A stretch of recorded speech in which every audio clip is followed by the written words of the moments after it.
8 de la mañana, ya casi con 3 minutos, 8:03, y ya está con nosotros René Ramírez, usted lo conoce bien, abogado y académico, que nos ayuda a entender los vericuetos de la ley. Buenos días. ¿Cómo está, René? Buenas. Muchas gracias por la invitación. ¿Cómo amaneces? ¿Todo bien? Todo excelente, muchas gracias. Oye, estábamos hablando hace un momento, nos estaban contando la historia de un perro que fue atacado recientemente, en actos que yo considero por demás salvajes. Pero bueno, hay una reforma al Código Penal en Yucatán que cambia el castigo para aquellos que lastiman a los animales. Así es, afortunadamente el pasado jueves, ya ahora sí el Pleno del Congreso del Estado, o sea, todas y cada uno de los diputados y diputadas que conforman el Congreso local votaron, y debo decir que fue unánime, esta reforma que modifica el Código Penal del Estado. Okay. Y hay varios cambios sustanciales. Me parece que sí es un avance muy importante en la materia, sobre todo en el tema de combatir la crueldad animal. Okay. Número uno, si nosotros revisamos el Código Penal antes de la reforma, el delito se llama delito de crueldad o maltrato contra el animal doméstico. ¿Cuál era el problema? Que solo los que tienen dueño. Más que nada, aquellos que se pudieran considerar como domésticos. Y el Código Penal te desglosaba, oye, por doméstico se entiende gato, perro, aquel animal que ha sido condicionado para la convivencia diaria con el ser humano. Madre. Me parece que la definición era demasiado compleja sobre todo para lo amplio que es. Sí, claro, porque yo te diría, oye, ¿y el hurón? ¿Y el perico? No, ¿y el león? ¿El león? A ver, yo creo que aquí el tema, y me tocó un asunto parecido, ¿y el caballo? ¿Y el caballo? Está condicionado para la convivencia humana. Yo lo consideraría doméstico. Ahora, sería doméstico o un animal de otro tipo, ¿no?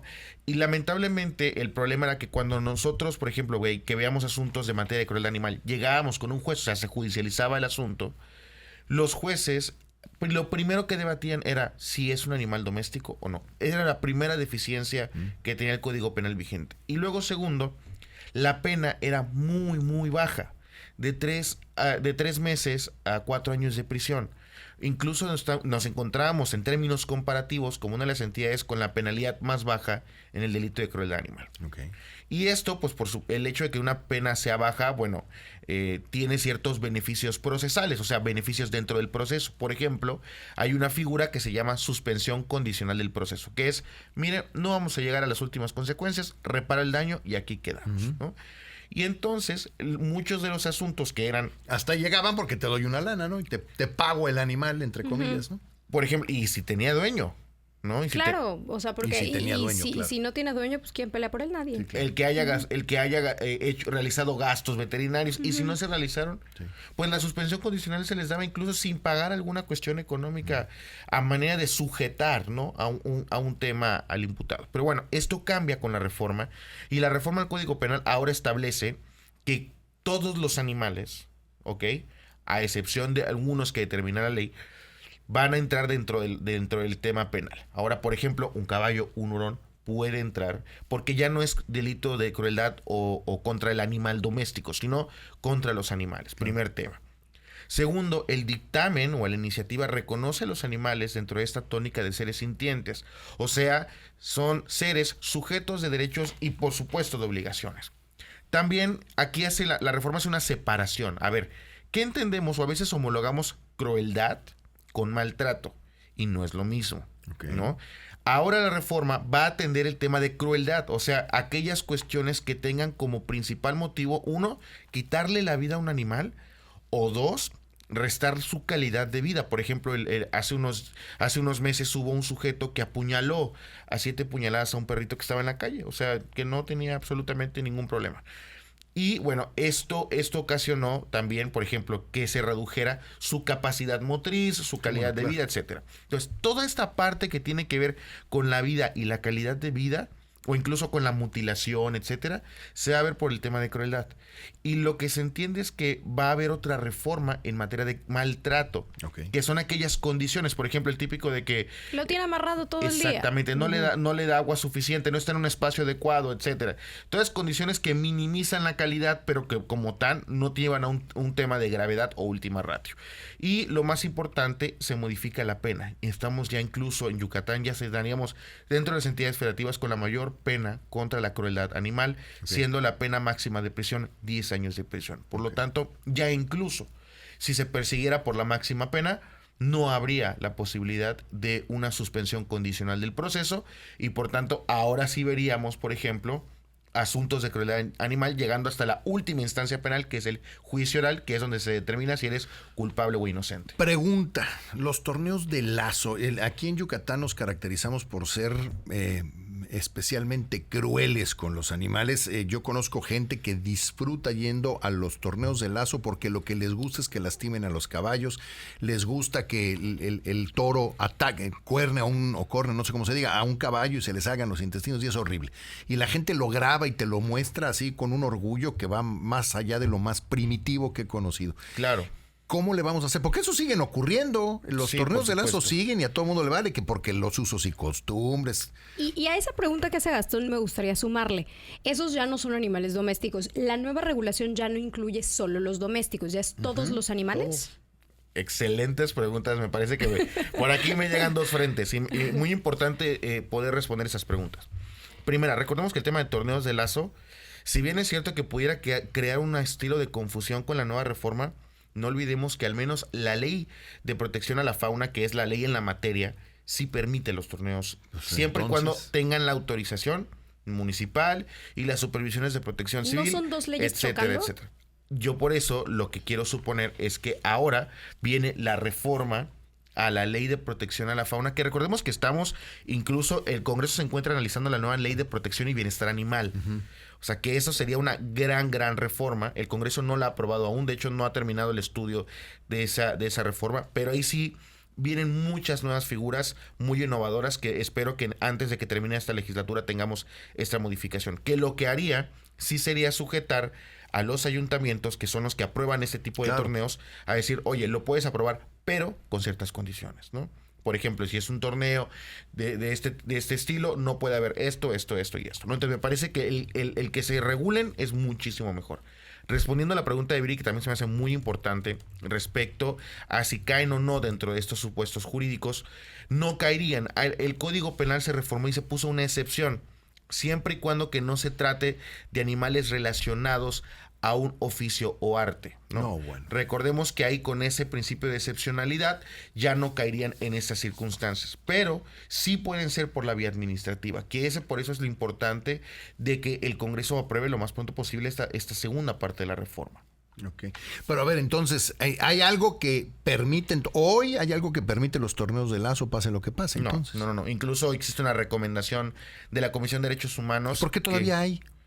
Bueno, recordemos que aquí estamos contra algo muy importante que tú señalaste, ¿no? Se ha intentado salvaguardar este tipo de torneos intentando configurarlo dentro del tema de usos y costumbres. Pero es que eso de usos y costumbres tampoco aplica, porque yo no creo que hace 200 años hiciéramos lo mismo. Esto es algo que se puso como de moda, tengo la impresión, puedo estar equivocado, pero tengo la impresión de que esto es algo que se puso de moda hace relativamente poco tiempo. Y creo que todos en esta mesa sabemos que los usos y costumbres no pueden ser argumento para permitir. Sí, violaciones. golpear niños es que son usos y costumbres, que le des un batazo a un niño, pues no. Sin embargo, pues bueno, yo creo que aquí el tema es que a nivel municipal, en todo nuestro estado, lo que tendríamos que exigir como ciudadanía, pues es que este tipo de torneos no se apruebe, sobre todo por la enorme exposición de violencia a la que se encuentran no solamente niñas y niños, sino la población en general, ¿no?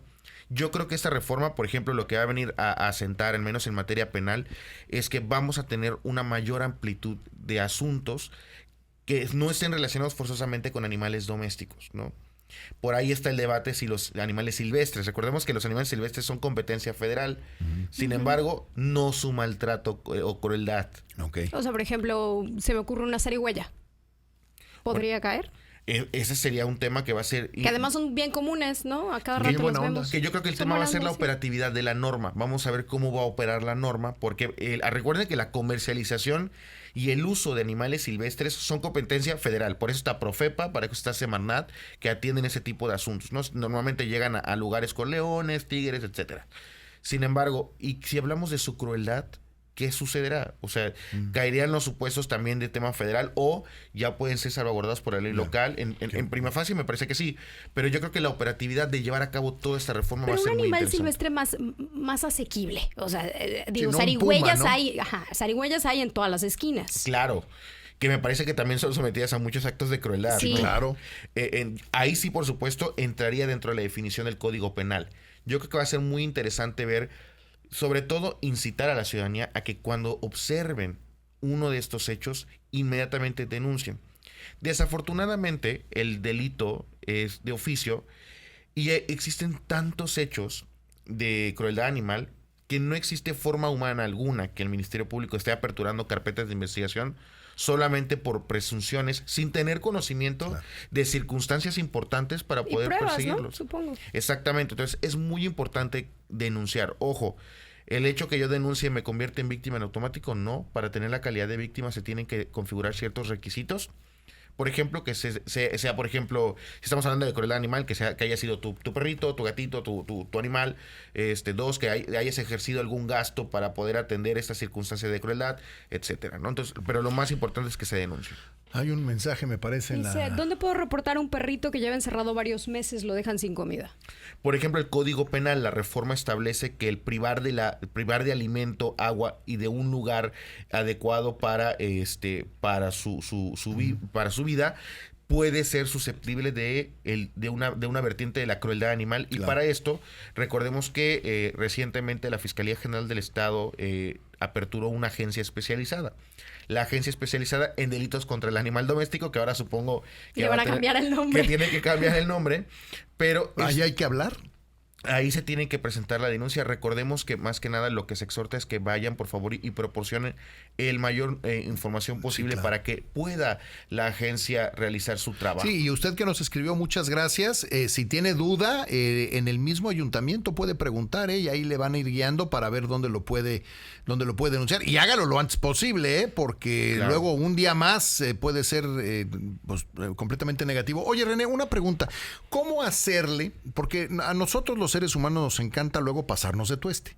Entonces, ¿cómo hacerle para que esto después no degenere en un vamos a linchar a todos los que comen carne, ¿no? Porque siempre están estos grupos que toman estos movimientos que son muy justos con los animales sintientes y todo, y lo acaban sacando de proporción. ¿Cómo evitarlo? Yo creo que aquí es un tema de tonalidades de la discusión, ¿no? Y sobre todo de respeto a diversas modalidades de opinión. Yo soy de las personas también que considera que el consumo de carne no es lo mejor, al menos si eres una persona que está dentro de estas circunstancias. Pero no puedes obligar a todos desde luego que no. a pensar de tu manera. Y segundo, los que estamos sobre todo sensibilizados con el consumo de carne, estamos sensibilizados sobre todo en la forma en la que se priva de la vida a los animales en los rastros, etcétera. No tanto el tema del consumo. Yo creo que aquí el tema es tener las diversas tonalidades de la discusión, sobre todo irnos a los temas jurídicos. Aquí recordemos que ya en Yucatán ya hace una distinción. Tema de crueldad es un tema penal. Tema de maltrato va a ser un tema de carácter administrativo sancionador. O sea, de un tema de multa, de un tema de otro tipo de naturaleza de sanciones. Es lo importante que como ciudadanía entendamos las diferencias y atender a las autoridades correspondientes en cada uno de los supuestos. Y es que hace rato lo decíamos, ¿no? Precisamente eso que tú decías. Bueno, pues sí, lo que tú dices. Si tienes algún tema en el tema de la crueldad de los animales y todo, pues no comas carne tú, pero no me obligues a dejar de comer carne a mí, ¿no?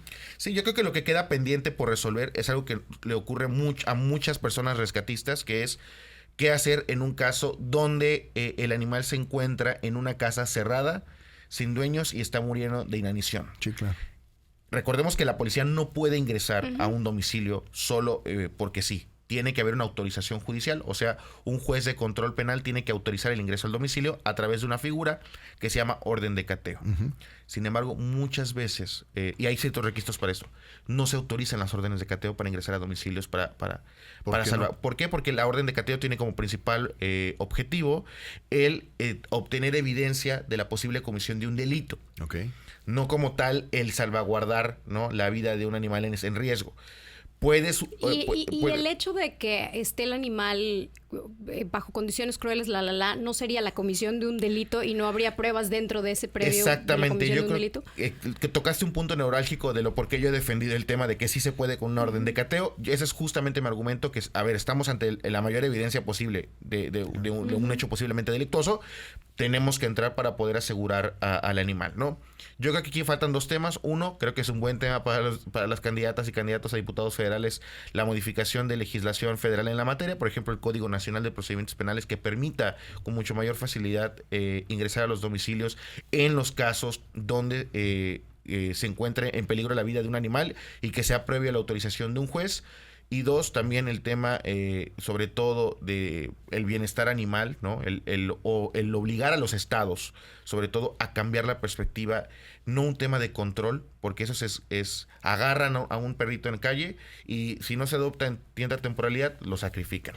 Cambiar la perspectiva de control por un tema de bienestar va a ser fundamental y creo que las personas candidatas a diputaciones federales y al Senado pueden tomar muy bien estos temas para llevarlo a nivel federal. Nos quedan 2 minutitos nada más. René, nos pasaron una pregunta hace unos momentos sobre las calesas, el tema de los caballos que mencionabas. Muy interesante. Recordemos que el tema de calesas está regulado a nivel municipal. Si hablamos de las circunstancias de Mérida, existe un reglamento municipal de bienestar animal y ahí el reglamento sí establece un montón de regularidades sobre cómo llevar a cabo ese tipo de actividad económica. Por ejemplo, sí establece un horario para cuando se tenga que llevar a cabo, establece condiciones propias de los caballos y en su momento, si nosotros atestiguamos un hecho de esta naturaleza, ahí sí la autoridad competente para sancionar tendría que ser por reglamento municipal el Ayuntamiento de Mérida. Y ahí, por ejemplo, la verdad es que yo tengo entendido que sí existe una muy, muy buena operatividad cuando se llegan a denunciar ese tipo de circunstancias, sobre todo para regular el tema de calesas. Ok. Sí, porque ese es un pendiente, ¿no? Sí. Digo, se sabe que ya hay este plan de aumentar el número de calesas eléctricas, ¿no? También y poco a poco ir cambiando como esas costumbres. Sin embargo, pues no ha sido algo realmente. Dulce, siguen preguntando en dónde denuncian. ¿Cómo se llama esta? Es la agencia especializada en delitos contra el animal doméstico de la Fiscalía General del Estado. La verdad, trabajan bastante bien en la es en la fiscalía entonces, ¿no? Así es. Hay que pedir información en la fiscalía para que le digan exactamente dónde o en el mismo municipio. Y que aportemos mayor información. Hay muchos casos de éxito en esa agencia. Sí. Sobre todo, y esto de los casos de la información es muy importante, porque luego hay gente que quiere meter en problemas al vecino porque le cae mal y anda inventando cosas que no necesariamente son ciertas. Y ahí es donde abusamos de este tipo de cosas. Bueno, pues René, te agradecemos muchísimo. Al contrario, muchas gracias. Nuestro abogado académico René Ramírez Benítez, así lo encuentra en redes sociales. Bueno.